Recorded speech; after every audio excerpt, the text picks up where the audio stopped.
অভিজিৎ দাস এই মুহূর্তে রয়েছেন, ববিদা। অভিজিৎ দা, এটা নিয়ে আপনি দীর্ঘদিন ধরে লড়াই করছেন। আমফান নিয়েও এরকম অনেক কিছু ঘাপলা, অনেক দুর্নীতি হয়েছে যেটা অভিষেক বন্দ্যোপাধ্যায় করেছেন বলে আপনি মনে করছেন, আর তার সাথে সরাসরি ক্যাগ বা সিএজি জড়িত। একটু বিস্তারিত বলুন। আমি তো আপনার কেন শুধু এই বার্থ সার্টিফিকেটও অনেক কমপ্লিট করেছি। আপনি জানেন আমাদের যে বর্তমান যে মুখ্য সচিব আছেন, সিইও ছিলেন, আমি নিজে ওনার একটা ফাইল তুলে দিয়েছিলাম যে 2004 থেকে 2024 অব্দি যেখানে হোল ইন্ডিয়ার ভোটার বৃদ্ধি হচ্ছে 44%, সেখানে কি এমন মিরাকল ঘটলো যে ওয়েস্ট বেঙ্গল হলো 60.5 এবং ডায়মন্ড হারবার হলো 70.6%। অর্থাৎ ডায়মন্ড হারবারে 25% ভোটার বৃদ্ধি লাস্ট 20 বছরে, এবং হোল ওয়েস্ট বেঙ্গল হচ্ছে 15%।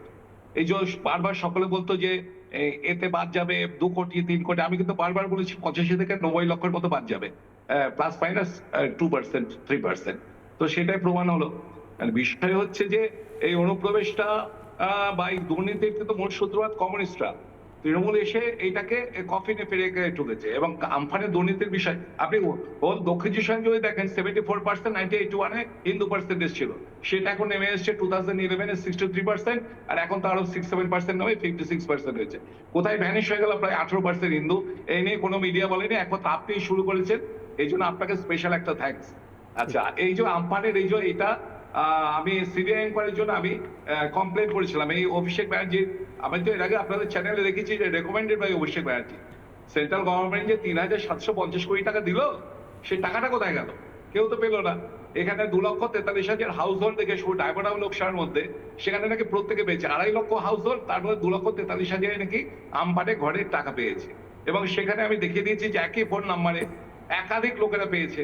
আমি 3-4 রাত ঘুমাইনি এটা নিয়ে, মানে ছানতে গিয়ে আর কি ওই ডেটাগুলো। এবং সেখানে দেখা যাচ্ছে যে বাবার নামের জায়গায় মোবাইল নাম্বার অনেক জায়গায় অসম্পূর্ণ। একই অ্যাকাউন্টে একাধিক লোক পেয়ে গেছে। অ্যাকাউন্ট নাম্বারগুলো সব তৃণমূল নেতা নেত্রীতে। হ্যাঁ, যে সমস্ত দুয়ারে রেশন বা দুয়ারে সরকার বা লক্ষ্মী ভাতার যে সমস্ত ডেটাবেস গুলো নিয়ে ওরা আমফানের একটা ফেক ডকুমেন্ট তৈরি করে নিজেদের অ্যাকাউন্ট নাম্বার গুলো দিয়ে এগুলোকে টাকাগুলো লুটে পড়েছে। এবং তাই নিয়ে এবং প্রাইম অ্যাকিউজ পারসন হচ্ছে অভিষেক ব্যানার্জি এবং তার অপারেশনাল অ্যাসিস্ট্যান্ট গুলো, যেগুলো পলিটিক্যাল লেভেলে ছিল, জাহাঙ্গীর, সামিম, মেহবুব রহমান, দিলীপ মন্ডল থেকে শুরু করে সবাই।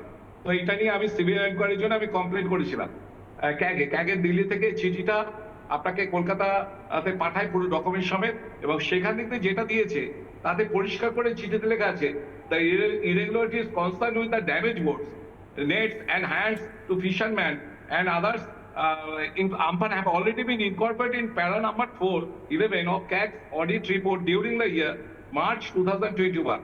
অর্থাৎ 2021 সালের মার্চ মাসে ক্যাগ অলরেডি দুর্নীতির বিরুদ্ধে রিপোর্ট দিয়ে দিয়েছে, ঠিক ঠিক, which is yet to be laid before the West Bengal Legislative Assembly, যেটা রাজ্যের বিধানসভা। এবং অভিজিৎ দা, আমি অন্তত আপনাকে বলছি যে এটা মিনমিনে চ্যানেল, মিনমিনে মিডিয়া, সিনিয়র মিনমিনেরা এটা নিয়ে খবর করবে না, কিন্তু আমি এটা নিয়ে টানা খবর করে যাব। সিএজি রিপোর্ট প্লেস করার পরে কি কি দুর্নীতি হয়েছে সেটা জানতে হবে। অনেক ধন্যবাদ।